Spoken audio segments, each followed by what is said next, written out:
في يوم من الأيام كنت أنا في البحر لصيد السمك، وضربت علينا عاصفة لم أر في حياتي مثلها، وأوشكنا على الموت. وكان معي 3 من أبنائي، كنت أراهم بعيني سيغرقون أمامي. أما القارب فقد امتلأ بالبرد حتى وصل البرد إلى منتصف الجسم، وتشهدنا.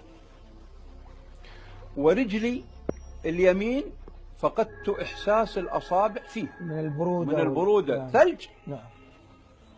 فقلت لابني إبراهيم: يا ابني، أنا فقدت الإحساس بأصابع رجلي. فأخذ ينبش ينبش ينبش البرد إلى أن وصل إلى قدمي، فوضع أصابع قدمي في فمه، وأخذ ينفخ عليها الهواء الدافي الحار إلى أن عادت إلى الحركة. فبكيت. قلت: يا ابني، ذكرتني. دخلت يوما على أمي وهي عجوز وفيها سكر، وقد مدت رجلها تحت الكانون اللي فيه الفحم، فاحترق إصبعها وهي لا تدري، لأن فيها سكر ما تحس ما تشعر. وأصبح الجلد المحيط مشكلة، محروق ويابس ومكرمش. فإذا لبست مسكينة الجورب تعلق، إذا نزعت الجورب تعلق. فدخلت عليها في يوم من الأيام فقلت: يا أمي، مما تشكي؟ قالت: من إصبعي هذا الإبهام. قلت: خلاص، انتهى أمره إن شاء الله وأنا أعالجه. قالت: كيف؟ قلت: أرضعه بفمي حتى يلين. لا يا ابني، لا يا. قلت: لا أبدا والله. حلفت، ونزلت تحت قدمها ووضعت إبهامها المحروق في فمي، وأخذت أرضعه بهدوء بهدوء إلى أن لان الجلد.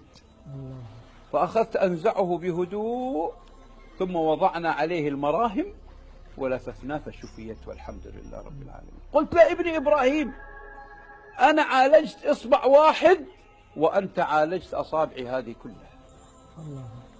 اعمل ما شئت كما تدين تدان. الذنب لا يبلى، والبر لا ينسى، والديان لا يموت.